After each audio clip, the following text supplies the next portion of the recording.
نحمده ونصلي على رسوله الكريم اما بعد فقد قال الله تبارك وتعالى كما ورد في سورة الحديد اعوذ بالله من الشيطان الرجيم بسم الله الرحمن الرحيم سابقوا الى مغفرة من ربكم وجنة عرضها كعرض السماء والارض اعدت للذين آمنوا بالله ورسله ذلك فضل الله يؤتيه من يشاء والله ذو الفضل العظيم صدق اللہ العظیم۔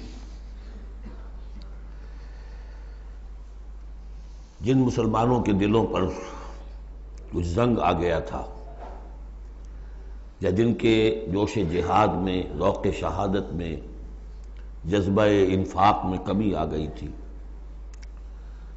ان کی کچھ تنبیہ، زجر، کچھ مشفقانہ اور محبت بھری ڈانٹ ڈپٹ کے بعد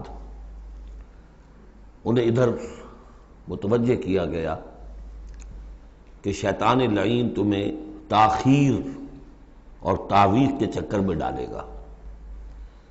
ابھی یہ اور کر لو، ابھی وہ اور کر لو، ابھی ان ذمہ داریوں سے عہدہ برا ہو لو، پھر اپنے آپ کو ہمہ وقت پر اللہ کے دین کے لیے لگا دینا۔ اور یہ شیطان کا سب سے بڑا دھوکہ ہے۔ لہذا بڑا ہی جذباتی انداز ہے، الم یأن للذین آمنوا ان تخشع قلوبہم لذکر اللہ وما نزل من الحق۔ پھر انہیں دعوت دی گئی، اگر اپنے گریبان میں جھانکو اور دلوں کو ٹٹولو اور محسوس ہو کہ یہ دل کی بستی تو ویران ہے، اجڑی ہوئی ہے، یہاں وہ ایمان کی مثبت دولت، اس کی روشنی تو موجود نہیں ہے، تب بھی مایوس نہ ہو۔ اعلموا ان اللہ یحیی الارض بعد موتہا، اللہ مردہ زمین کو دوبارہ زندہ کر دیتا ہے، تمہارے نکاحوں کا مشاہدہ ہے۔ لہذا تم بھی کوشش کرو تو اپنی دلوں کی اس مردہ زمین میں اثر نو ایمان کی فصل اگا سکتے ہو اور وہ پوری طرح بہار دے گی۔ لیکن جیسے تم ہل چلاتے ہو، تمہیں اپنے دل کی اس زمین میں ہل چلانا ہوگا، مال کی محبت کو کھود کھود کر نکالنا ہوگا۔ اس کے لیے صدقہ غریبوں، محتاجوں پر بھی، اور اللہ کے دین کے لیے قرض حسنہ۔ اب اس میں جو سب سے بڑی رکاوٹ ہے حیات دنیاوی، اس کی حقیقت کھول دی۔ اعلموا انما الحیات الدنیا لعب ولہو وزینۃ وتفاخر بینکم وتکاثر فی الاموال والاولاد۔ عام طور پر جب قرآن مجید میں یہ دنیا کی زندگی کو لہو و لعب کہا جاتا ہے تو لہو پہلے ہوتا ہے، لعب بعد میں۔ محاورہ ہے لہو و لعب۔ یہاں ترتیب بدلی ہوئی ہے، اس لیے کہ یہاں عمر کے ساتھ بڑھتے ہوئے مختلف سٹیجز کی بات ہے۔ ابتدائی زندگی میں کھیل ہی کھیل ہے، اس میں کوئی لذت، جنسی لذت یا کوئی اور لذت نہیں ہوتی، کھیل ہے، بس شغل ہے، مشغولیت ہے، مصروفیت ہے۔ پھر اس میں آتا ہے وہ خطرناک دور ایڈولسنس کا، ٹین ایجرز۔ اب معاملہ جو ہے بگڑنا شروع ہوتا ہے، لعب کے ساتھ لہو بھی، اور پھر اسی مرحلے پر زینت اور زیبائش۔ پھر انسان ابھی پوری جوانی کو پہنچتا ہے، یہ 30 برس کی عمر کے آس پاس انسان پھر تفاخر، دوسروں سے اپنے آپ کو اوپر کرنا، نمایاں کرنا۔ اس کے بعد ذرا عمر ڈھلنے لگتی ہے تو آدمی بڑا ہی حقیقت پسند ہو جاتا ہے، واقعیت پسند، ریئلسٹک۔ اب یہ کہ مال اور دولت اور اولاد یہ ختم نہیں ہوتی یہاں تک کہ انسان قبر میں جا کر اس کو اتار دیا جائے۔ یہ بات جو ہے آخری پارے کی صورت میں آئے گی، الہاکم التکاثر حتی زرتم المقابر۔ یہ جو آخری سٹیج ہے تکاثر فی الاموال والاولاد، یہ پھر پیچھا نہیں چھوڑتی۔ چاہے کسی کے پاس اتنی دولت ہو کہ 5 نسلیں 6 نسلیں پیٹ بھر کر کھا سکتی ہیں، پھر بھی ہوس حل من مزید، حل من مزید، مزید کے لیے۔ چاہے پاؤں جو ہے ظاہری طور پر بھی نظر آ رہا ہے کہ قبر کے اندر لٹکا کے بیٹھا ہوا ہے بڈھا یہ، لیکن مال کی ہوس، دولت کی ہوس یہ کبھی ختم نہیں ہوتی۔ الہاکم التکاثر حتی زرتم المقابر۔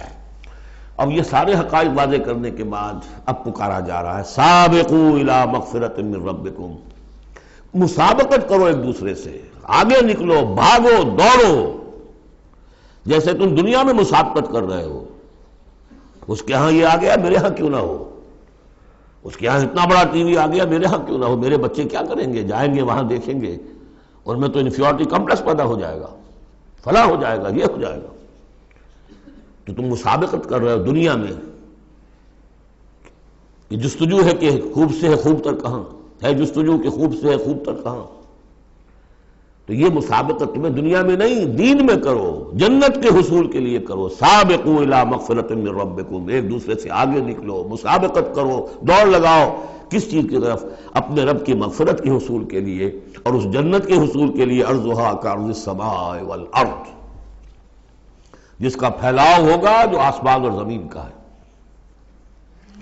بعض جگہ پر سماوات بھی آیا ہے۔ میرا گمان یہ ہے واللہ عالم کہ جو پہلی جنت بنے گی، نزل جس کو کہا گیا، وہ تو اسی زمین پر ہوگی، لیکن پھر اب مراتب کے اعتبار سے جیسے کہا گیا کافروں کے لیے آسمان کے دروازے نہیں کھولے جائیں گے، لیکن اہل ایمان کے لیے یہ دروازے کھلیں گے۔ یہ جو ارب گیلیکسیز ہیں، اور ہر گیلیکسیز میں کتنے سولر سسٹم ہوں گے، اور کتنے سولر سسٹم میں کتنی زمینیں ہوں گی، اتنی ایسی زمین بھی تو ہوگی نا جیسی بالکل ہماری زمین ہے، ہر سولر سسٹم میں ہوگی۔ سورج سے اتنے ہی فاصلے پر، اپنے سورج سے اتنے ہی فاصلے پر جتنے فاصلے پر کہ ہماری زمین ہے۔ یہ ساری جو اللہ نے تیار کر رکھی کس کے لیے؟ یہ ہے کہ جو اہل جنت کے لیے، وہاں جانے کے لیے ہمیں کوئی راکٹس کی ضرورت نہیں ہوگی، اللہ تعالیٰ لے کر جائے گا، جیسے کہ جبرائیل آتے ہیں، ساتویں آسمان سے زمین پر آتے ہیں۔ محمد رسول اللہ ایک مرتبہ زمین سے ساتویں آسمان پر ہوا آئے ہیں، ہم بھی جائیں گے انشاءاللہ، جو بھی ہمیں سے کچھ نصیب ہوگا۔ کون کون سے؟ یہ جنت کا پھیلاؤ ہے پورے آسمانوں اور زمین کے برابر۔ اعدت للذین آمنوا باللہ ورسلہ، وہ تیار کی گئی ہے، سنواری گئی ہے، فرنش کی گئی ہے۔ اعداد کہتے ہیں کسی چیز کے لیے کسی چیز کو تیار کرنا، استعداد اسی سے بنا ہے، فلاں میں بڑی استعداد ہے۔ اعداد باب افعال ہے، تیار کی گئی ہے، سنواری گئی ہے، فرنش کی گئی ہے، ڈیکوریٹ کی گئی ہے۔ وَعِدَّتْ لِلَّذِينَ آمَنُوا بِاللَّهِ وَرُسُلِهِ، ان کے لیے جو ایمان لائے اللہ پر اور اس کے رسولوں پر۔ اور ذَلِكَ فَضْلُ اللَّهِ يُؤْتِيهِ مَن يَشَاءُ، یہ اللہ کا فضل ہوگا، جس کو بھی چاہے گا دے گا۔ وَاللَّهُ ذُو الْفَضْلِ الْعَظِيمِ، اللہ بڑے فضل والا ہے۔ اب ایک اور رکاوٹ جو ہوتی ہے اس راستے پر چلنے میں، راستہ یہ کیا ہے؟ اس کی ہدف آگے آ جائے گا، جہاد اور قتال اور انفاق کس کام کے لیے ہے، یہ اس سورہ مبارکہ کا کلائمیکس ہوگا جو آگے آئے گا۔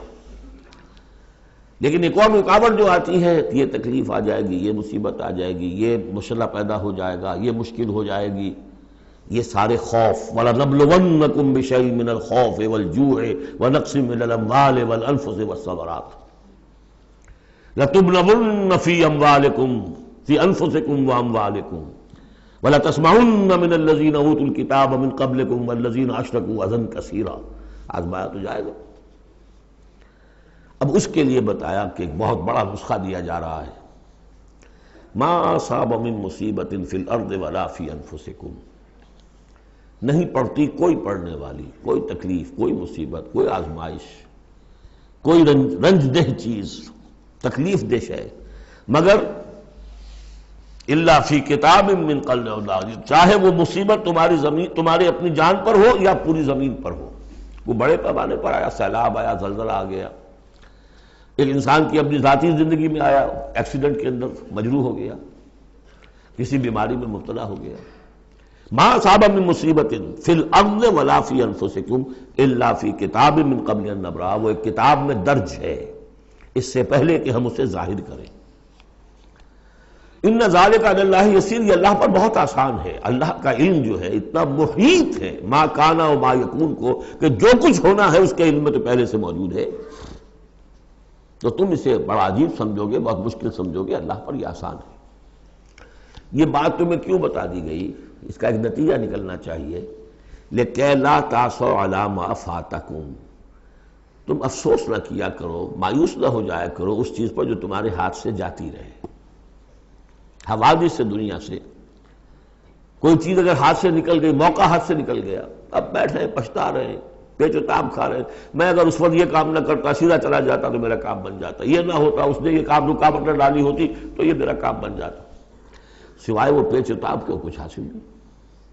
اور جسے یقین ہے کہ یہ ہونا ہی نہیں تھا میرے لیے، اور اللہ تعالیٰ کی طرف سے یہ شے طے نہیں تھی، بس بات ختم ہو گئی. اور اس کے میرے ہاتھ سے نکل جانے ہی میں کوئی خیر ہے. عسیٰ ان تحبوا شیئا وہو شر لکم وعسیٰ ان تکرہوا شیئا وہو خیر لکم واللہ یعلم وانتم لا تعلمون. میں تو جانتا نہیں، اللہ جانتا ہے.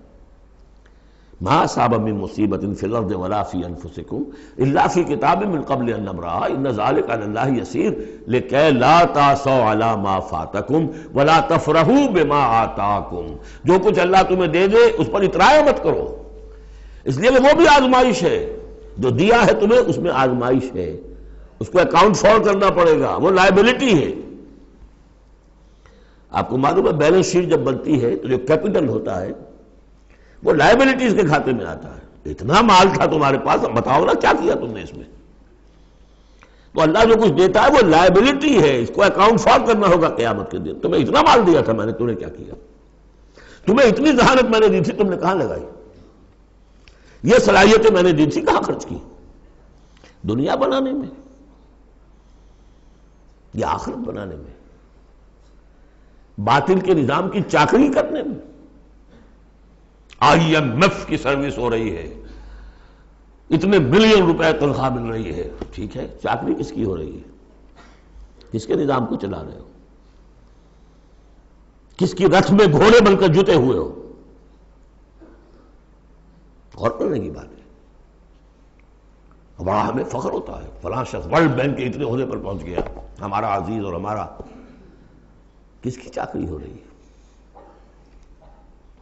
لیفٹیننٹ بن گیا انگریز کی فوج میں، انگریز کی فوج میں.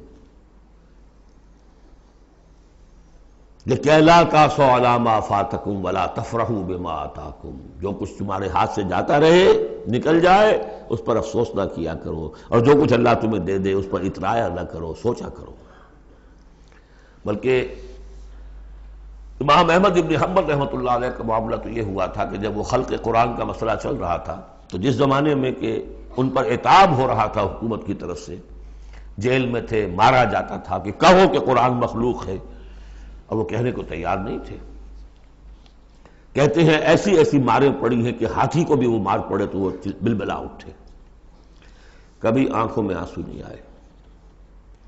اس کے بعد حکومت بدل گئی. اب جو نیا خلیفہ ہے اس کی رائے کچھ اور ہے. وہ اب خلق قرآن کا مسئلہ دفن ہو چکا. اب جو خلیفہ ہے اس کا ایلچی آیا ہے اشرفیوں کی کچھ تھیلیاں لے کر کے، یہ بادشاہ نے، خلیفہ نے آپ کے لیے بھیجی ہے. اب رو پڑے امام احمد بن حنبل، اے اللہ میں اس آزمائش کے قابل نہیں ہوں. یہ آزمائش بڑی سخت ہے. خطاب دے دے کر انگریزوں نے جو غداریاں کروائیں، پھر خطاب ملتے تھے نا، آنریری مجسٹریٹ بنتے تھے، لیکن کرتے کیا تھے؟ وہ اس قوم کے اندر انگریز کی اس حکومت کو چلانے اور اس کے پاؤں مضبوط کرنے اور جمانے کی جدوجہد. لِكَيْ لَا تَعْصَوْا عَلَىٰ مَا فَاتَكُمْ وَلَا تَفْرَحُوا بِمَا آتَاكُمْ وَاللَّهُ لَا يُحِبُّ كُلَّ مُخْتَالٍ فَخُورٍ. اللہ کو بالکل پسند نہیں ہے اترانے والے اور فخر کرنے والے. الَّذِينَ يَبْخَلُونَ. اور ظاہر بات ہے کہ جو مال کے اوپر اترائے گا وہ مال کو سنبھال کر رکھے گا، اسی کی بنیاد پر تو ہے اس کی اکڑ. الذین یبخلون ویامرون الناس بالبخل. جو خود بھی بخل سے کام لیتے ہیں اور لوگوں کو بھی بخل کا مشورہ دیتے ہیں کہ میاں ذرا ہاتھ روک کے رکھو، کیا کر رہے ہو؟ تم نے دونوں ہاتھ کھلے چھوڑ دیے ہیں، پتہ نہیں ہے تمہارے ہاں 4 بیٹیاں بھی ہیں، ان کے ہاتھ نیلے کرنے ہیں کہ نہیں؟ کہاں تم اللہ کے لیے اور اللہ کے دین کے لیے سب کچھ خرچ کرنے کے در پہ ہو گئے ہو؟ وَمَنْ يَتَوَلَّ فَإِنَّ اللَّهَ هُوَ الْغَنِيُّ الْحَمِيدُ. اور جو کوئی رخ پھیر لے گا، منہ موڑ لے گا، تو اللہ تعالیٰ تو غنی ہے اور حمید ہے، اسے کسی کے احتیاج نہیں ہے، وہ ستودہ صفات ہے. اب آ گیا ہے کلائمیکس اس سورہ کا. یہ آج کے ہم مسلمانوں کے لیے قرآن مجید کی اہم ترین آیت ہے. دین کا کانسیپٹ ہمارا کیا ہے؟ حکومت انگریز کی ہوتی رہے، ہمیں کیا نمازیں پڑھنی، روزے رکھنے ہیں. بہت بڑے عالم نے انگریز کے دور میں کہا تھا ہمیں کوئی ایسا کام نہیں کرنا چاہیے جس سے انگریزوں کو، ہمارے حاکموں کو تشویش ہو، اس لیے کہ انہوں نے ہمیں مذہبی آزادی دی ہوئی ہے. ہمیں وہ روکتے ہی نہیں، نمازیں پڑھو، داڑھیاں رکھو، روزے رکھو، حج کرو، انگریز روکتا نہیں. جس پر پھر علامہ اقبال نے پھپتی چست کی تھی کہ ملا کو جو ہے ہند میں سجدے کی اجازت، ناداں یہ سمجھتا ہے کہ اسلام ہے آزاد. اسلام کہاں آزاد ہے؟ کیا قرآن کا قانون نافذ ہے؟ وہاں تو قانون فوجداری ہند ہے، ضابطہ دیوانی ہند، ضابطہ دیوانی ہے، ضابطہ فوجداری کس کا؟ انگریز کا. کس کا قانون؟ اصل میں دین کا جو تصور تھا وہ ہمارا بگڑتا بگڑتا، تنگ ہوتا ہوتا، سکڑتا سکڑتا، پرورٹ ہوتا ہوا یہاں تک آ گیا ہے کہ چند ریچولز ہیں، چند رسومات ہیں، بس وہ دین ہے. باقی جو ہو سو ہو. یہاں ذرا اس آیت کو آپ دیکھیے. ایک تو یہ کہ اس اعتبار سے اہم ترین ہے کہ ہمارے اس تصور دین کو چیلنج کرنے والی، جھنجھوڑنے والی. دوسرا یہ کہ واقعہ یہ ہے کہ میں سمجھتا ہوں کہ پوری انسانی تاریخ میں ایسی ننگی اڑیاں انقلابی عبارت کہیں آپ کو نہ مل سکے جو اس ایک آیت میں ہے. اور ڈنکے کی چوٹ ڈرنے کے ساتھ، ناٹ چیوئنگ دی ورڈز، کھل کر بات کی. غور کیجئے کہ گھر سمجھیے. لقد ارسلنا رسلنا بالبینات، ہم نے بھیجا اپنے رسولوں کو واضح نشانیوں کے ساتھ. وانزلنا معہم الکتاب والمیزان، اور ہم نے ان کے ساتھ کتاب اتاری، میزان اتاری. یہ سب کچھ کس لیے کیا؟ لیقوم الناس بالقسط، تاکہ لوگ عدل پر قائم ہوں. یہ قرآن اس لیے اتارا کہ اس کی قرآن خوانی کی مجلسیں ہو جائیں، یا قرات کی محفلیں ہو جائیں، یا خطاطی کی نمائشیں ہو جائیں. اللہ اللہ خیر سر. 40 من کا قرآن ہم نے لکھ لیا ہے سونے کے تاروں سے، بہت تیر مارا ہے. قرآن اس لیے نازل ہوا تھا، نظام کسی اور کا، قانون پہ راضی اوروں کے. مولانا ماہر القادری صاحب کا جو شعر تھا، یہ مجھ سے عقیدت کے دعوے، قانون پہ راضی اوروں کے، یوں بھی مجھے رسوا کرتے ہیں ویسے بھی رلایا جاتا ہوں. تو قرآن اس لیے تو نہیں ہے. قرآن تو آیا جو نظام لے کر آیا اسے قائم کرو، جو میزان لے کر آیا اسے نصب کرو، جو شریعت لے کر آیا اسے نافذ کرو. اگر یہ نہیں تو بابا پھر سب کہانیاں، عمرے کرتے رہو ہر سال، باقی سارا دھندا سودی کاروبار، دین دین جو ہے، بلڈنگیں بناؤ، ایش کرو، ہاں عمرہ کراؤ. گنگا نہا آیا جیسے ہندو پاک ہو گیا، ایسے عمرہ جو ہے کرائے پاک صاف ہو گیا. یہ ہے آپ کا دین، آج کا دین. غور کر لیجیے اس کو. نظام عدل و قسط. پھر ذرا نوٹ کیجئے. اب تو چونکہ ہم ترجمہ قرآن کرتے ہوئے کہاں تک؟ آخر تک پہنچ گئے. آل عمران میں فرمایا اللہ کیا ہے؟ قائما بالقسط. سورہ نساء میں فرمایا مسلمانوں تمہیں کس لیے ہم نے اٹھایا ہے؟ یا ایھا الذین آمنوا کونوا قوامین بالقسط شہداء للہ. عدل و انصاف کو قائم کرنے والے بن کر کھڑے ہو. سورہ مائدہ میں فرمایا یا ایھا الذین آمنوا کونوا قوامین للہ شہداء بالقسط. پھر سورہ شورى تو ابھی پڑھی ہم نے، زیادہ دور نہیں ہوئی. حضور سے کہا گیا کہ کہہ دو وَأُمِرْتُ لِأَعْدِلَ بَيْنَكُمْ، مجھے حکم ہوا ہے تمہارے مابین عدل قائم کروں. میں صرف واعظ کہنے نہیں آیا.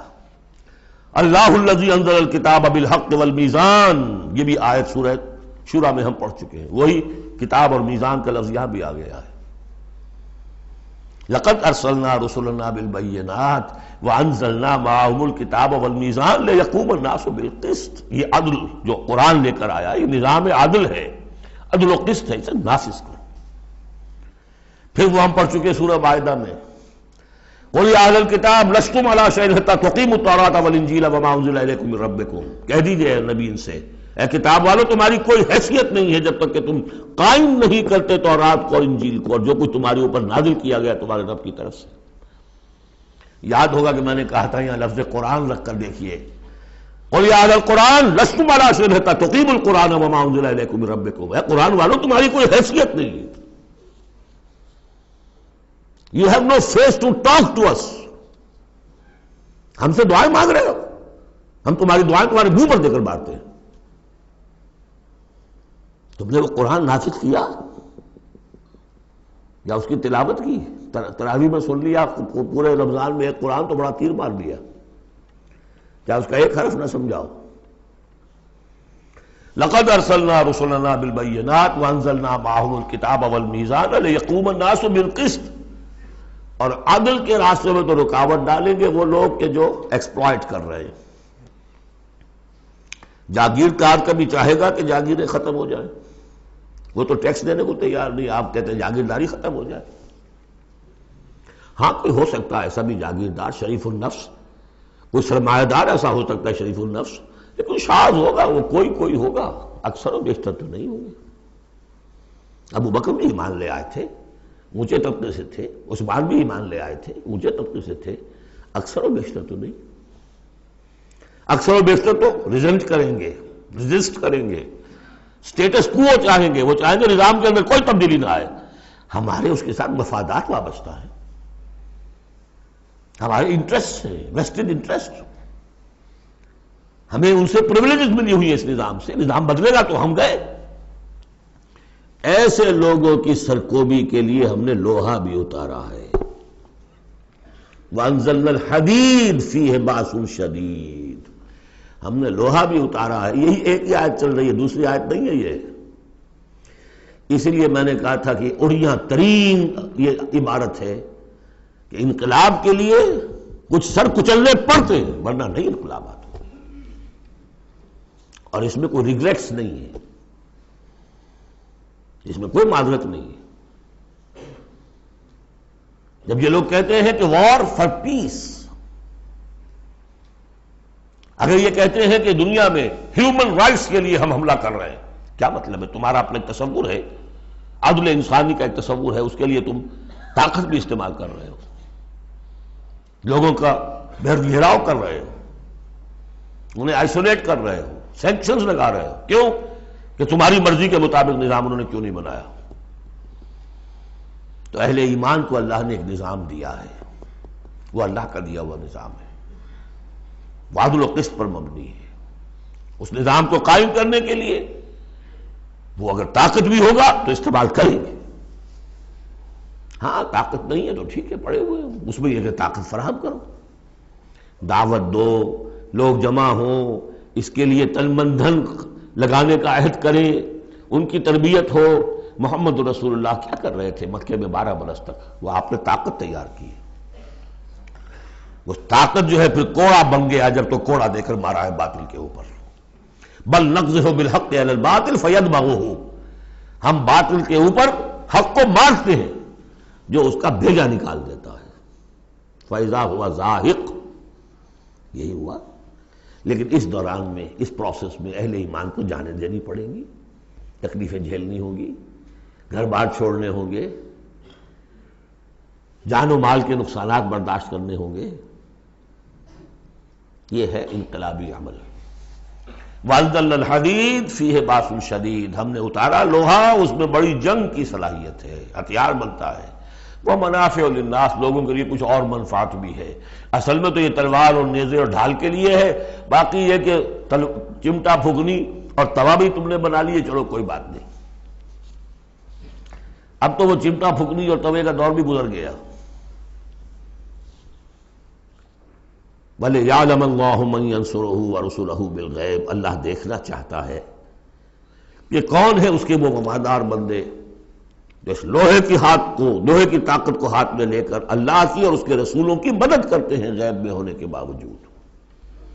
دین اللہ کا ہے اور اسے غالب کرنے کے لیے جو اللہ کے بندے میدان میں آ گئے گویا کہ وہ اللہ کے مددگار ہیں. یا ایھا الذین آمنوا کونوا انصار اللہ.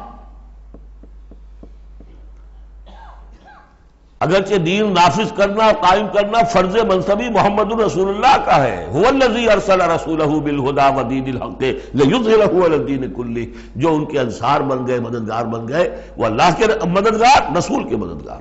یہ مضمون جب آئے گا ابھی نکھر کر، اور اس ایک آیت کی شرح سمجھ لیجئے کہ جو سورہ صف میں آئے گی. اس لیے کہ یہ جو آیا ہے وہ یہ جمع کا صیغہ ہے، لقد ارسلنا رسلنا بالبینات، رسولوں کو بھیجا، اور تین چیزیں دے کر بھیجا، بینات، کتاب اور میزان۔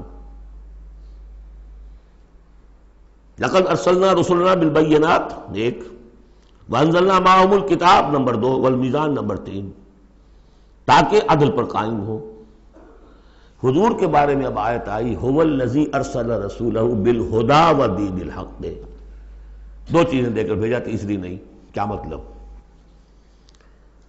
بینات اور الہدا ایک ہو گئے ہیں، کتاب اور معجزہ ایک ہو گئے، یہ قرآن ہی معجزہ ہے محمد رسول اللہ صلی اللہ علیہ وسلم کا۔ ریڈیوس ہو کر تین چیزیں محمد کے معاملے میں صلی اللہ علیہ وسلم دو رہ گئی ہیں۔ الہدا، اسی میں قانون ہے، کتاب ہے، اور یہی معجزہ ہے، محمد رسول اللہ کا معجزہ یہ ہے۔ ہاں، میزان مکمل ہو کر دین حق کی شکل اختیار کر چکی ہے، میزان عدل و قسط، اب دین حق۔ هو الذی ارسل رسولہ بالہدی ودین الحق لیظہرہ علی الدین کلہ ولو کرہ المشرکون۔ یہ سورہ صف کی مرکزی آیت ہے جو آگے آ جائے گی۔ لقد ارسلنا رسلنا بالبینات وانزلنا معهم الکتاب والمیزان لیقوم الناس بالقسط وانزلنا الحدید فیہ بأس شدید ومنافع للناس ولیعلم اللہ من ینصرہ ورسلہ بالغیب ان اللہ قوی عزیز۔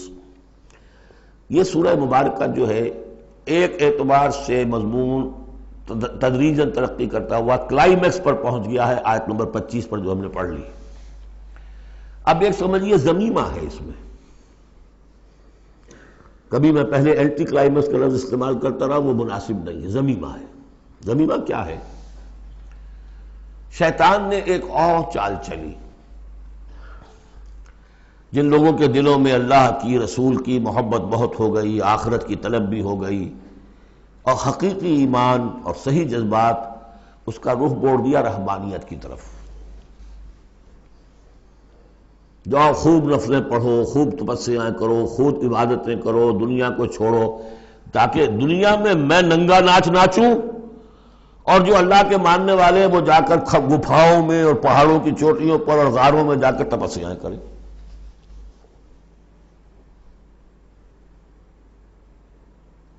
اس کی نفی ہو رہی ہے۔ یہ راستہ نہیں ہے دین کا، اور یہ خاص طور پر ویسے یہ کہ ہندوستان میں کیوں آیا یہ مسئلہ اور کسی اور جگہ کیوں آیا، لیکن یہ کہ مونسٹسزم جو ہے، یہ خانقاہی نظام جو ہے، کرسچینٹی میں ٹاپ پر پہنچا رہی ہے، اس میں کوئی شک نہیں۔ ہسٹری آف کرسچین مونسٹسزم، یہ پوری کتابیں ضخیم لکھی ہوئی، اس کی ایک مثال دے رہے ہیں کہ یہ ایک غلطی ہوئی ہے۔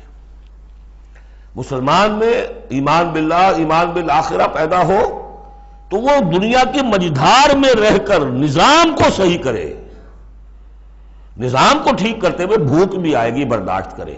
مجرد روزے رکھ کے جو کچھ کرنا ہے تمہیں، وہ تم جہاد میں بھوک جھیلو، وہ پروڈکٹیو ہوگی، اس سے باطل اور ناانصافی کا خاتمہ ہوگا۔ اور تم کہیں خانقاہوں کے اندر روزے رکھ رہے ہوگے، اس سے دنیا کو کوئی فائدہ نہیں ہوگا۔ یہ زمین و آسمان کا فرق ہے، مونسٹسزم۔ یہی وجہ ہے کہ اسلام میں بھی جب بادشاہت آ گئی، ملوکیت کا جب آ گیا تو راستہ بڑھ گیا، باقی اب جاؤ چلے کھینچو، خانقاہیں آباد کرو، راج کرے گا خالصہ، سلاطین ہوں گے، امراء ہوں گے، راج وہ کریں گے۔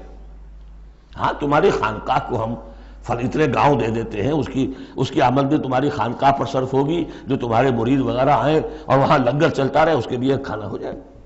لیکن یہ حکومت کے معاملات جو ہیں، ان کے بارے میں بات نہ کرنا۔ یہ ہے وہ راستہ، ٹیڑھا راستہ، جو معروف، جو ہم جانتے ہیں، جن کو رسولوں کا معاملہ، تو ان میں حضرت عیسیٰ کے پیروکاروں کے اندر یہ غلطی پیدا ہوئی۔ اب اس کی مثال دی جا رہی ہے کہ مسلمانوں، دنیا سے بے رغبتی، دنیا کو چھوڑ کر آخرت کو اختیار کرنا، یہ تو ہے دین کا جوہر، لیکن اس کا یہ مطلب نہیں کہ ترک دنیا ہو جائے، رہبانیت ہو جائے، تم تمدن کو اور تہذیب کو چھوڑ کر تم کہیں جنگلوں میں نکل جاؤ بن باس لے لو، تم وہاں پر جا کر جو ہے وہ خانقاہیں بنا لو، یہ نہیں. دنیا کی مجدھار میں رہو اور جہاد فی سبیل اللہ کے ذریعے سے حق کا بول بالا کرو، ناانصافی کا خاتمہ کرو، عدل کو قائم کرو، جس کا جو حق ہے اس کو ملنا چاہیے. جیسا کہ حضرت ابوبکر نے فرمایا تھا جو پہلی بیعت ہوئی ہے، بیعت خلافت، کہ لوگوں تم میں سے جو ضعیف ہے وہ میرے نزدیک قوی ہوگا جب تک کہ اسے اس کا حق دلوا نہ دوں، اور جو قوی ہے وہ میرے نزدیک کمزور ہوگا، ضعیف ہوگا جب تک کہ اس سے حق وصول نہ کر لوں. یہی بات کہی تھی حضرت سعد بن ابی وقاص نے رضی اللہ تعالی عنہ ایرانیوں سے، جب انہوں نے کہا آپ لوگ کیوں ہم پر چڑھائے؟ فرمایا انا قد ارسلنا، ہم بھیجے گئے ہیں، اللہ نے بھیجا محمد کو، محمد نے بھیجا ہمیں. مشن کیا ہے؟ لنخرج الناس من ظلمات الجہالت الی نور الایمان، کہ لوگوں کو نکالے ہم جہالت اور جاہلیت کی تاریکیوں سے ایمان کی روشنی کی طرف. وَمِن جَوْرِ الْمُلُوكِ إِلَىٰ عَدْلِ الْإِسْلَام، بادشاہوں کے ظلم و ستم کے پنجوں سے نجات دلا کر اسلام کے عادلانہ نظام سے روشناس کریں. یہ ہمارا مشن ہے. لہذا آپ دیکھیے اس بات کو واضح کرنے کے لیے تمہید شروع ہوئی، وَلَقَدْ أَرْسَلْنَا نُوحًا وَإِبْرَاهِيمَ، ہم نے ہی بھیجا تھا نوح کو بھی اور ابراہیم کو بھی، وَجَعَلْنَا فِي ذُرِّيَّتِهِمَا النُّبُوَّةَ وَالْكِتَابَ، اور ہم نے ان دونوں کی نسل میں رکھ دی نبوت اور کتاب. حضرت نوح کی بات ظاہر بات ہے کہ ان کی نسل ہی چلی ہے، لہذا نبوت بھی ان کی نسل میں چلی. لیکن ان کی نسل حضرت سام کی نسل بھی ہے، حضرت حام کی نسل بھی ہے، حضرت یافس کی نسل بھی ہے. تو یقیناً حضرت نوح اور حضرت ابراہیم کے مابین تو انبیاء اور رسل تینوں نسلوں میں آئے، حام کی نسل میں بھی، یافس کی نسل میں بھی، سام کی نسل میں بھی. قرآن مجید میں صرف سامی رسولوں کا تذکرہ ہے. البتہ ابراہیم کے بعد پھر جو آئے ہیں وہ حضرت ابراہیم کی نسل میں آئے ہیں، اور حضرت ابراہیم چونکہ اب سے تقریباً 5000 برس قبل کے ہیں، اور ان کی اولاد کہاں کہاں تک گئی ہے یہ بالکل اپنی جگہ پر ایک تحقیق کا موضوع ہے. لیکن نبی ان کے بعد آئے ہیں ان کی نسل میں. وَلَقَدْ أَرْسَلْنَا نُوحًا وَإِبْرَاهِيمَ وَجَعَلْنَا فِي ذُرِّيَّتِهِمَا النُّبُوَّةَ وَالْكِتَابَ فَمِنْهُمْ مُهْتَدٍ وَكَثِيرٌ مِّنْهُمْ فَاسِقُونَ. اب ان کی نسل کے اندر بہت سے ہیں ہدایت یافتہ بھی ہیں، لیکن بہت سے کثیر جو ہیں وہ فاسق ہیں. یہ تمہید ہے کس بات کے لیے؟ ثُمَّ قَفَّيْنَا عَلَىٰ آثَارِهِمْ بِرُسُلِنَا وَقَفَّيْنَا بِعِیسَىٰ ابْنِ مَرْیَم. پھر ہم نے بھیجے ان کے پیچھے ان کے نقش قدم پر، آثارہم برسلنا، اپنے بہت سے رسول، وقفینا بعیسیٰ ابن مریم، اور پھر ہم نے بھیجا عیسیٰ ابن مریم کو. عیسیٰ ابن مریم کے تذکرے کے لیے یہ ساری تمہید ہے. وجعلنا فی ذریتہم وآتیناہ الانجیل، اور اسے ہم نے انجیل عطا فرمائی حضرت عیسیٰ ابن مریم کو. وجعلنا فی قلوب الذین اتبعوہ رأفۃ ورحمہ، اور ہم نے رکھ دیا، پیدا کر دیا ان لوگوں کے دل میں جنہوں نے اس کی پیروی کی بڑی نرمی اور رحمت. رافت اور رحمت، رافت کہتے ہیں اس کو کہ کسی کو تکلیف میں دیکھ کر آپ تڑپ اٹھیں، یہ رافت ہے. اور رحمت یہ ہے کہ آپ اب اس کے لیے، اس تکلیف کے ازالے کے لیے کوئی کوشش کریں. گویا کہ یہ ایک، جیسے کہ ہمارے ہاں وہ ریفلیکس ایکشن کا ایک سرکل ہے. ادھر کسی چیونٹی نے کاٹا، اس کا سارا تصور جو ہے یہاں پہنچ گیا دماغ میں، کسی چیز نے کاٹا، فوراً وہاں سے حکم آیا اور جو مسلز ہیں ان کو حکم ہوا اور ہاتھ جو ہم نے کھینچ لیا. انسٹنٹینیسلی یہ شے ہوتی ہے. اسی طریقے سے کسی کو دیکھا تکلیف میں اور خنجر چلے کسی پہ، تڑپتے ہیں ہم امیر، سارے جہاں کا درد ہمارے جگر میں ہے. اگر یہ شکل پیدا ہو جائے تو پھر آدمی اس کے نتیجے میں پھر جو بھی کچھ کر سکتا ہے کرتا ہے اس کے لیے. تو رافت اور رحمت یہ گویا کہ کمپلیمنٹری ہے. اللہ تعالیٰ فرما رہے کہ حضرت عیسیٰ کے جاننے والوں ماننے والوں کے دلوں میں یہ بات تو ہم نے پیدا کی ہے. خود تسلیم کر رہے ہیں وَجَعَلْنَا فِي قُلُوبِ الَّذِينَ اتَّبَعُوهُ رَأْفَةً وَرَحْمَةً. اس کی وجہ کیا ہے؟ حضرت عیسیٰ خود بہت رقیق القلب تھے، بہت نیک تھے. اس درجے ان کے اندر تھی کہ ایک چور کو دیکھا اپنی آنکھوں سے کہ چوری کر رہا ہے، اسے کہا کیا کر رہا ہے؟ چوری کر رہا ہے. اس نے کہا نہیں نہیں میں چوری تو نہیں کر رہا. اچھا بھائی میری آنکھ نے غلط دیکھا. حضرت عیسیٰ کی اپنا مزاج، ہر ایک کا اپنا مزاج ہے. لہذا وہی مزاج ان کے جو حواریین تھا ان کے اندر پیدا ہوا ہے، رافت، رحمت، رقت قلب، شفقت۔ لیکن یہ چیز اب شیطان نے اس کو موڑ دیا رہبانیت کی طرف۔ وَرَهْبَانِيَّةً ابْتَدَعُوهَا، رہبانیت کی بدعت انہوں نے ایجاد کی ہے۔ ایک شے تو ہم نے رکھی ان کے دل میں، رافت اور رحمت ہم نے رکھ دی۔ جو رافت اور رحمت تو بری شے نہیں ہے، خود حضور کے لیے لفظ سورہ توبہ کی آخری آیت میں آ چکا ہے، بالناس رؤوف الرحیم، بالمومنین رؤوف الرحیم، اہل ایمان کے حق میں آپ رؤوف بھی ہیں، رحیم بھی ہیں۔ رافت اور رحمت، رافت اور رحمت بری شے تو نہیں، لیکن اس کا جو رخ موڑا ہے شیطان نے، اس کو کہا بدعت۔ وَرَهْبَانِيَّةً ابْتَدَعُوهَا، رہبانیت کی بدعت انہوں نے ایجاد کر لی۔ مَا كَتَبْنَاهَا عَلَيْهِمْ، ہم نے تو وہ ان پر فرض نہیں کی تھی۔ إِلَّا ابْتِغَاءَ رِضْوَانِ اللَّهِ، ہم نے تو جو چیز فرض کی تھی وہ یہی تھی کہ اللہ کی رضا تلاش کرو۔ اللہ کی رضا تلاش کرنے میں ایک راستہ یہ ہے، نفس کشی، سیلف انہیلیشن، تپسیاں، ریاضتیں، رہبانیت، ترک دنیا، تجرد کی زندگی، شادی بیاہ نہیں کرنی، لیکن یہ غلط راستہ تھا۔ اللہ کی رضا کا راستہ کیا ہے؟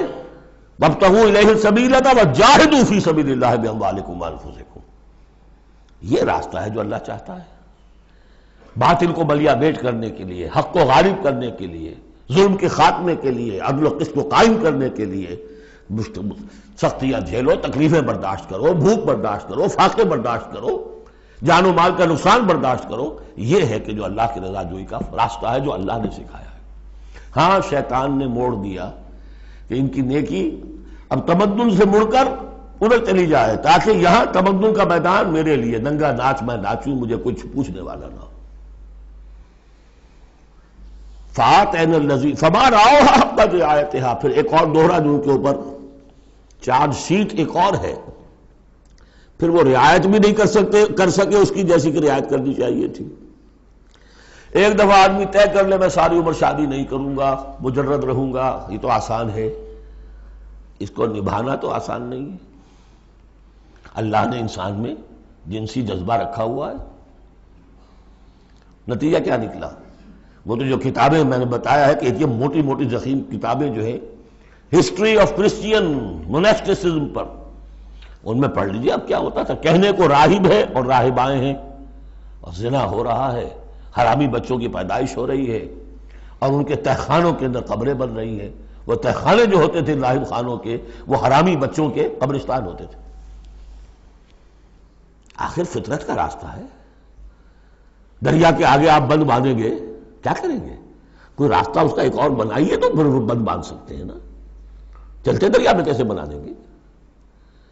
وہ اسلام نے راستہ دیا ہے، حلال راستہ ہے، جائز راستہ ہے، شادی کرو، اپنے جنسی جذبے کی تسکین کا سیدھا سامان جو ہے وہ تمہارے لیے موجود ہے۔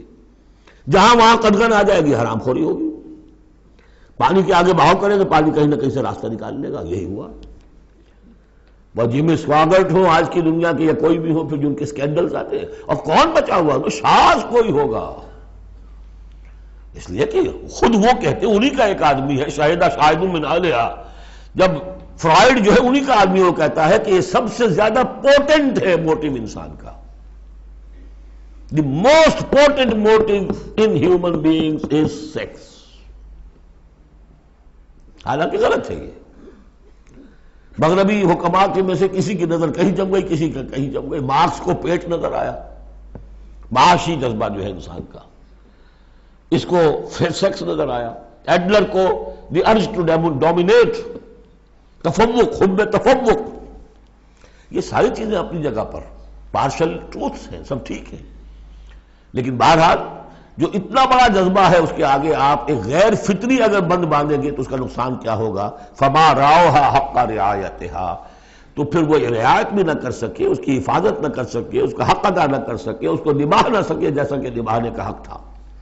فآتینا الذین آمنوا منہم اجرہم، تو ان میں سے جو لوگ ایمان لے آئے، یعنی یہ کہ جو بھی مسلمان ہو گئے، یہ بھی مانی ہے، یا اپنے اپنے زمانے میں حضور صلی اللہ علیہ وسلم سے کی بعثت سے پہلے جو لوگ بھی تھے صاحب ایمان ان میں، ان کے لیے ان کا اجر ہے۔ وَكَثِيرٌ مِّنْهُمْ فَاسِقُونَ، لیکن ان کی بھی اب اکثریت جو ہے فاسقوں پر مشتمل ہے۔ یا ایھا الذین آمنوا اتقوا اللہ وآمنوا برسولہ، اس کے دو مفہوم ہیں. ایک تو یا ایھا الذین آمنوا اہل ایمان، مسلمانوں سے خطاب ہے. اہل ایمان اللہ کا تقوی اختیار کرو اور اللہ کے رسول پر ایمان کو پختہ کرو. لقد کان لکم فی رسول اللہ اسوۃ حسنہ، ان کی زندگی میں دیکھو کیا توازن تھا. انہوں نے ترک دنیا تو نہیں کی، شادیاں کی، بھرپور زندگی گزاری ہے، ان کی اولاد بھی تھی، کتنی بیٹی کتنی بیویاں تھیں. ہاں اس کے باوجود پوری زندگی لگی ہے دین کے غلبے کی جد و جہد میں. یہ اسوہ ہے، یہ آئیڈیل ہے تمہارے لیے، یہ نمونہ ہے، ان کی پیروی کرو. لقد کان لکم فی رسول اللہ اسوۃ حسنہ. اور اس اسوے میں واقعہ یہ ہے کہ یہ بھی دیکھنے کی ضرورت ہے. ایک تو یہ کہ آپ حضور کی زندگی میں گنتے چلے جائیں، یہ چیز بھی تھی، یہ چیز بھی تھی، یہ چیز بھی تھی، یہ چیز بھی تھی، یہ چیز گن لی آپ نے، فہرست بنا لی. آپ نے وہ ساری چیزیں جو ہے اپنے اندر پیدا کرنے کی کوشش کی، فیصلہ کر لیا کریں گے. لیکن اگر یہ حماقت آپ نے کر دی کہ دیکھا نہیں کہ ان مختلف چیزوں کے مابین ریشیو پروپورشن کتنا تھا. اصل شہر ریشیو پروپورشن، ایک چیز کتنی تھی، دوسری کتنی تھی، تیسری کتنی تھی. اگر ریشیو پروپورشن ڈسٹرب ہو جائے گا تو اس وقت ختم ہو جائے گا. جیسے نسخے کے اندر 4 دوائیں ہیں، ایک تولہ بھر ہے، ایک ماشا بھر ہے، ایک فرض کیجیے چھٹانک بھر ہے، اور آپ نے وہ چھٹانک والے کو تولہ کر دیا، تولے کو چھٹانک کر دیا، تو نسخہ شفا کے بجائے نسخہ ہلاکت بن جائے گا. تو محض یہ ثابت کر دینا یہ ثابت ہے، فلاں حدیث سے ثابت ہے، یہ ایک بات ہے، صحیح ہے. لیکن یہ دیکھیے کہ حضور کا مجموعی جو طرز عمل ہے، آپ کا جو رویہ ہے، زندگی جو آپ نے گزاری ہے، اس میں ٹائم ایلوکیشن کیا تھا، اس میں ریسورسز کی ایلوکیشن کدھر تھی، اس میں اب پرائرٹیز کس کو تھی، کیا چیز جو تھی وہ پرائمری تھی، کیا سیکنڈری تھی.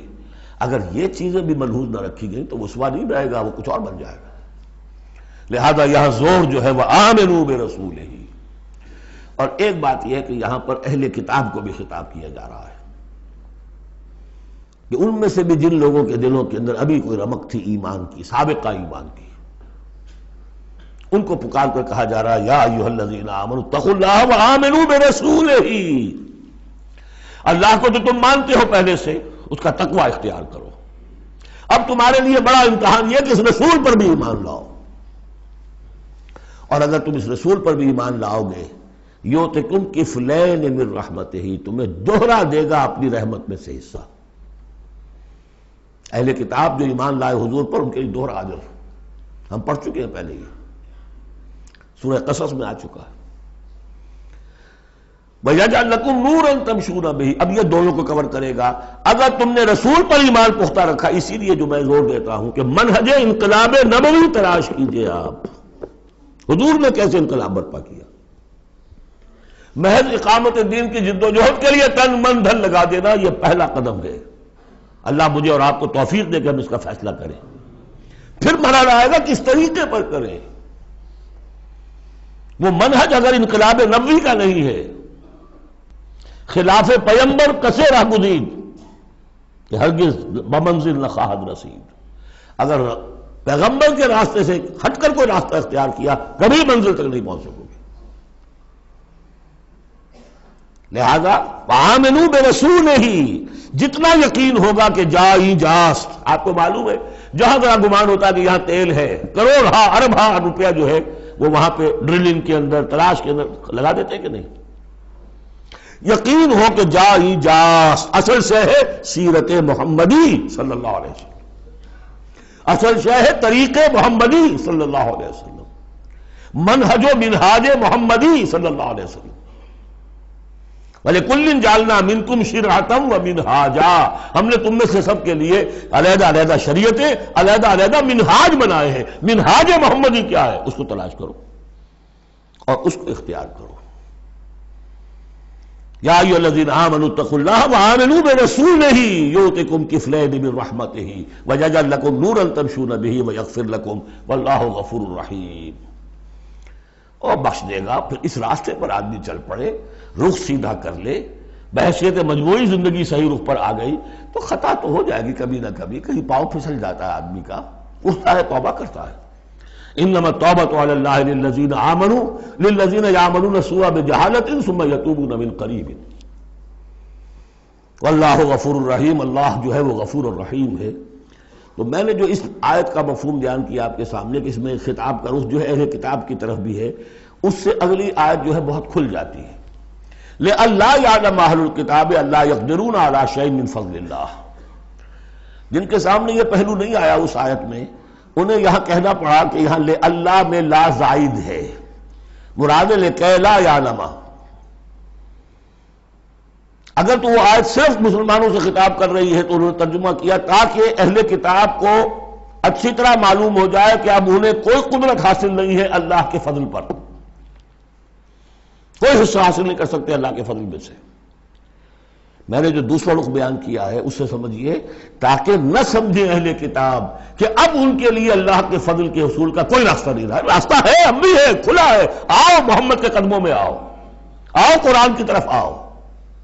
جیسے سورہ بنی اسرائیل میں ہم نے کہا تھا، ہم نے پڑھا تھا عسیٰ ربکم ان یرحمکم وان عدتم عدنا وجعلنا جہنم للکافرین حصیرا، اب بھی تمہارا رب تم پر رحمت کرنے کے لیے تیار ہے، تم تھے لاڈلے تھے، اس میں کوئی شک نہیں، اب تم راضِ درگاہ ہو گئے ہو اپنے طرز عمل کی وجہ سے، اپنے کردار کی وجہ سے، لیکن اب بھی تمہارا رب تم پر رحمت فرمانے کے لیے آمادہ ہے۔ عسیٰ ربکم ان یرحمکم وان عدتم عدنا۔ اور اگلی آیت کیا ہے؟ ان ھذا القرآن یہدی للتی ہی اقوم، رحمت خداوندی کا شاہ درا اب یہ قرآن ہے، یہاں سے داخل ہو۔ یہاں بھی وہی فرمایا جا رہا ہے اب بھی فضل کا راستہ کھلا ہے تمہارے لیے، اللہ کا فضل جو ہے ابھی کھلا ہے، آؤ لئلا یعلم اہل الکتاب، تاکہ نہ یہ سمجھے اہل کتاب اللہ یقدرون علی شیء من فضل اللہ، کہ اب تو فضل اللہ کے فضل میں سے ان کے لیے کچھ بھی حاصل کرنا ممکن نہیں۔ وَأَنَّ الْفَضْلَ بِيَدِ اللَّهِ يُؤْتِيهِ مَن يَشَاءُ، فضل اللہ کے ہاتھ میں ہے، وہ جس کو چاہتا ہے دیتا ہے، وَاللَّهُ ذُو الْفَضْلِ الْعَظِيمِ، اور اللہ بہت بڑے فضل والا ہے۔ سورۃ المجادلہ، یہاں پہ ایک نوٹ کر لیجئے کہ ان میں مسبحات کی ترتیب اس طرح ہے، ایک مسبحات میں سے ام المسبحات سورہ حدید، پھر ایک ہے بغیر مسبح تسبیح کے، پھر ایک صورت آئے گی پھر مسبحات میں سے سورہ حشر، پھر ممتحنہ آ جائے گی بغیر تسبیح کے، پھر ان 10 صورتوں کے اندر جو اہم ترین جوڑا ہے مرکز ان کا وہ سورہ صف اور سورہ جمعہ دونوں مسبحات سے شروع ہوں گی، پھر ایک خالی پھر مسبحات میں سے تغابن، پھر دونوں ایک جوڑا ہے کہ جو بغیر مسبحات کے ہیں، سورہ طلاق اور سورہ تحریم۔ مرکز کیا ہے ان کا 10 میں سے؟ 4 ادھر 4 ادھر، درمیان میں سورہ صف سورہ جمعہ۔ یہ سورہ مبارکہ جو ہے، اب اس کا اصل مضمون کیا ہے وہ پہلے سمجھ لیجئے پھر ہم شروع کرتے ہیں۔ اس میں شروع میں تو ایک ضمنی طور پر سمجھیے معاشرتی معاملات میں سے، آئلی قوانین میں سے خاص بات ہے جس کے لیے یہاں 5 آیتیں غالباً آئی ہیں، 5 ہیں یہ 4 ہیں، 4 آیتیں۔ اس کے بعد جو سورہ حدید کا مرکزی مضمون تھا اللہ کا دیا ہوا نظام عدل و قسط قائم کرنا، اب ظاہر بات ہے کہ اس کی جد و جہد کے لیے ایک حزب اللہ درکار ہے۔ ایک آدمی تو یہ کام نہیں کر سکتا، ایک آدمی کر سکتا تو حضرت موسیٰ علیہ السلام پر وہ حسرت کیوں طاری ہوتی ہے جب پوری قوم نے جواب دے دیا تھا فَاذْهَبْ أَنْتَ وَرَبُّكَ فَقَاتِلَا إِنَّا هَاهُنَا قَاعِدُونَ۔ ایک نہیں 4 تھے، وہ حضرت موسیٰ بھی تھے، حضرت ہارون بھی تھے۔ رب انی لا املک الا نفسی واخی فافرق بیننا وبین القوم الفاسقین، یاد ہے یا نہیں؟ پھر 2 اور تھے، پھر ان کے یوشع ابن نون بھی تھے اور کالب بن یفنہ بھی تھے، 4 تھے، لیکن 4 سے تو نہیں ہوتا، جماعت چاہیے نظام کو بدلنے کے لیے، باطل کو کہ جڑ کو اکھیڑنے کے لیے۔ وہ جماعت جو ہے حزب اللہ کہلاتی ہے، لیکن ظاہر بات ہے شیطان بھی بیٹھا نہیں رہے گا، it is not going to take it lying down۔ ٹھیک ہے آپ کو واک اوور دے دے گا، جائیے جی آپ چلا اپنا دین حق قائم کر دیجئے، شیطان اور شیطان کا لاؤ لشکر، اس کے چیلے چانٹے، اس کے ایجنٹ، وہ ہے حزب الشیطان۔ اس سورہ مبارکہ میں اب حزب اللہ اور حزب الشیطان کا تقابل آئے گا، اور حزب اللہ کے کارکنوں کو کچھ ہدایات دی جا رہی ہیں کہ یہ شیطان تمہارے اندر بھی رکھنے پیدا کرنا چاہتا ہے، کس طریقے سے اس کو روکو۔ جیسے سورہ حجرات میں ہم نے دیکھا، تمسخر ایک دوسرے کا نہ کرو، ایک دوسرے کی غیبت نہ کرو، سوء ظن سے کام نہ لو۔ وہ یاد ہے، کسی کے نام چڑھانے والے نہ رکھ لو، وہ ساری ہدایات۔ کسی افواہ کے اوپر فوراً اقدام نہ کر لو، اگر کوئی فاسق کوئی خبر لے کر آئے تحقیق کرو پھر کوئی اقدام کرو۔ یہ ساری ہدایت کس لیے؟ آج دو مسلمان لڑ پڑے تو صلح کراؤ، تاکہ وہ حزب اللہ مضبوط رہے، مستحکم رہے۔ یہ نیکی کی قوت ہے، نیکی کی طاقت ہے۔ یہ طاقت مضبوط ہوگی تو نیکی کے لیے امکان ہوگا کہ اس کا غلبہ ہو، اور وہ قوت جو ہے نیکی کی حامل قوت، وہ اگر کمزور ہو گئی تو پھر جو باطل ہے وہ ڈنکا بجائے گا۔ یہ ہے اس سورہ مبارکہ کا مضمون۔ پہلے آگے ہے ایک معاملہ خاندانی آئلی قوانین میں۔ بسم اللہ الرحمن الرحیم، قد سمع اللہ قول التی تجادلک فی زوجہا۔ یہ زہار ایک کہلاتا ہے شریعت کی روح سے، اور عرب میں یہ رواج تھا۔ ایک تو طلاق ہوتی ہے، شوہر نے بیوی کو طلاق دی، اب طلاق کی مختلف قسمیں ہوں گی وہاں، ہم بھی پڑھ چکے ہیں کون کون سی قسمیں ہیں۔ طلاق رجعی ہے، طلاق بائن ہے، طلاق مغلظ ہے، وغیرہ وغیرہ۔ ایک اور ان کے ہاں اس کے پیرلل ایک چیز تھی بالکل، بہت غصے میں آیا شوہر کہ تم تو میرے لیے میری ماں کی طرح ہو، بس ختم۔ اب قیامت تک وہ اس کے لیے حلال نہیں ہو سکتی، وہ اس کے لیے حلالہ بھی کوئی نہیں۔ طلاق مغلظ کے لیے تو پھر بھی کوئی حلالہ ہے، اس کے لیے حلالہ بھی نہیں تھا۔ یا کہہ دیا ماں کی پیٹھ کی طرح ہو، ماں کے جسم کے کسی حصے سے تشبیہ دے دی، اب تو تم میرے لیے تو میری ماں کے فلاں چیز کی طرح ہو، گویا کہ اب میں تمہارے ساتھ کوئی تعلق نہیں رکھ سکتا۔ مستقل جدائی ہو گئی، اس کو زہار کہتے ہیں۔ یہ واقعہ پیش آ گیا، صحابہ میں سے ایک صاحب تھے اوس بن ثابت، انہوں نے اپنی بیوی خولہ بنت ثعلبہ کے ساتھ زہار کیا، بچے تھے چھوٹے چھوٹے۔ وہ آئی روتی پیٹتی حضور کے پاس کہ حضور یہ کر دیا اوس نے، میں کیا کروں گی، اب یہ میرے چھوٹے چھوٹے بچے ہیں، یہ رل جائیں گے۔ حضور نے کہا میرے پاس تو کوئی ابھی قرآن میں کوئی حکم نہیں آیا ہے، میں کیا بتاؤں تمہیں، جب تک کہ قرآن کی طرف سے وحی نہ آئے میں کچھ نہیں بتا سکتا۔ وہ چیخ رہی ہے، حضور سوچئے تو صحیح میں کروں کیا، کہاں جاؤں، ان بچوں کو لے کر کہاں جاؤں گے، یہ ہلاک ہو جائیں گے بچے۔ اور پھر کبھی کہے اے اللہ بھیج جلدی سے کوئی میرے لیے راستہ بھیج۔ اس کیفیت میں پھر یہ وحی نازل ہوئی، قد سمع اللہ قول التی تجادلک فی زوجہا، اللہ نے سن لی ہے اس عورت کی بات جو اے نبی آپ سے جھگڑ رہی ہے اپنے شوہر کے بارے میں، وتشتکی الی اللہ، اور اسی میں وہ اللہ سے فریاد بھی کر رہی ہے کہ اللہ میرے لیے راستہ پیدا کر۔ واللہ یسمع تحاورکما، اور اللہ سن رہا تھا اے نبی آپ کے اور اس کے مابین جو گفتگو ہو رہی تھی، جو کنورسیشن ہو رہی تھی۔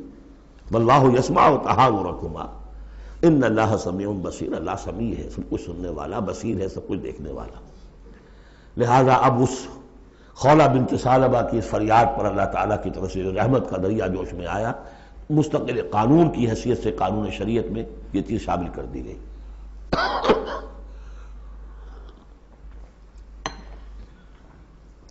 الذین یظاہرون منکم من نسائہم، اے مسلمانوں تم میں سے جو لوگ اپنی بیویوں کو اپنی ماں کہہ بیٹھے، ماں ہن امہاتہم، وہ ان کی مائیں تو نہیں بن جاتی کہہ دینے سے، جیسے کسی کو بیٹا کہنے سے بیٹا تو نہیں بن جائے گا، وہ منہ بولے بیٹے کی کوئی حیثیت نہیں، اسی طرح یہ ماں کہہ دینا اسے کوئی معنی نہیں۔ ان امہاتہم الا اللہ ولدنہم، ان کی مائیں تو وہی ہیں جنہوں نے انہیں جنا ہے۔ وَإِنَّهُمْ لَيَقُولُونَ مُنْكَرًا مِنَ الْقَوْلِ وَالزُّورَ، یقیناً جو بات کہہ رہے ہیں وہ جھوٹی ہے اور بہت ناپسندیدہ بات ہے۔ وَإِنَّ اللَّهَ لَعَفُوٌّ غَفُورٌ، اللہ تعالیٰ عفو ہے، معاف فرمانے والا ہے، اور غفور ہے، بخشنے والا ہے۔ چونکہ ابھی تک یہ رواج تھا، چل رہا تھا، لہذا اگر اوس سے یہ بات ہو گئی ہے تو اللہ معاف کرے گا انہیں، اور جس سے بھی ہوئی ہے اس وقت اللہ معاف کرے گا، لیکن اب جو ہے قانون آ رہا ہے۔ والذین یظاہرون من نسائہم ثم یعودون لما قالوا، وہ لوگ کہ جو اپنی بیویوں کو اپنی ماں سے یا اپنی ماں کے جسم کے کسی حصے سے تشبیہ دے بیٹھے اور پھر وہ لوٹنا چاہیں، اعادہ کرنا چاہیں لما قالوا، جس بات کو انہوں نے کہا تھا اس سے واپس آنا چاہیں، فَتَحْرِيرُ رَقَبَةٍ مِّن قَبْلِ أَن يَتَمَاسَّا، تو ایک غلام کو آزاد کرنا ہوگا اس سے پہلے کہ وہ آپس میں ایک دوسرے کو مس کریں. ذَلِكُمْ تُوعَدُونَ بِهِ، گویا کہ کفارہ بتا دیا اللہ تعالیٰ نے، اس کا کفارہ ادا کرو اور بس بات ختم.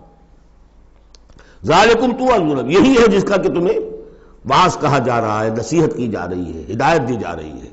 وَاللَّهُ بِمَا تَعْمَلُونَ خَبِيرٌ، اور جو کچھ تم کر رہے ہو اللہ اس سے باخبر ہے.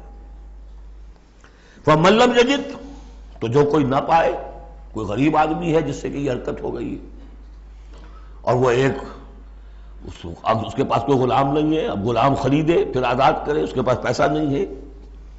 فَمَن لَّمْ يَسْتَطِعْ فَمَن لَّمْ يَجِدْ فَصِيَامُ شَهْرَيْنِ مُتَتَابِعَيْنِ مِن قَبْلِ أَن يَتَمَاسَّا، جس کے پاس نہ ہو یہ اتنی مقدرت تو وہ 2 مہینوں کے روزے رکھے متواتر لگاتار، اس سے پہلے کہ وہ آپس میں ایک دوسرے کو چھوئیں.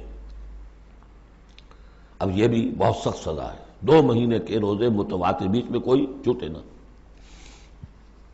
فمن لم یستطع، ایسا بھی ہو سکتا ہے کسی میں اتنی ہمت نہ ہو، کوئی اتنا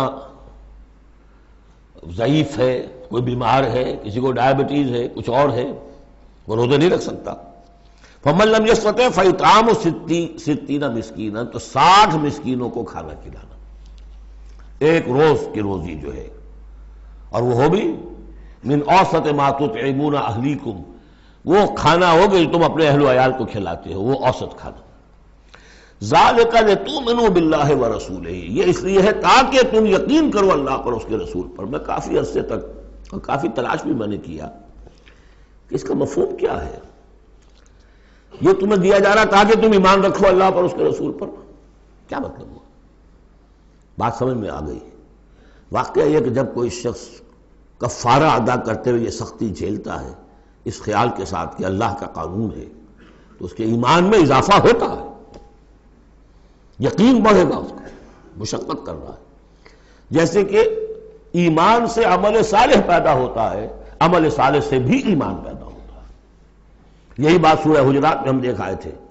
یمنون علیک ان اسلموا قل لا تمنوا علی اسلامکم بل اللہ یمن علیکم ان ہداکم للایمان ان کنتم صادقین. ایمان کے راستے پر اللہ تمہیں لے آیا ہے، اسلام میں داخل ہو گئے ہو تو ایمان تک بھی پہنچ جاؤ گے، اور یہ اللہ کا بڑا احسان مانو. تو فرمایا ذالک لتؤمنوا باللہ ورسولہ، یہ اس لیے ہے تاکہ تم ایمان پوری طرح تمہارے اندر ایمان اور راسخ ہو جائے اللہ پر اور اس کے رسول پر. وَتِلْكَ حُدُودُ اللَّهِ، یہ اللہ کی حدود ہے. وَلِلْكَافِرِينَ عَذَابٌ أَلِيمٌ، اور کافروں کے لیے بہت دردناک عذاب ہے. بارک اللہ لی ولکم فی القرآن العظیم ونفعنی وإیاکم بالآیات والذکر الحکیم.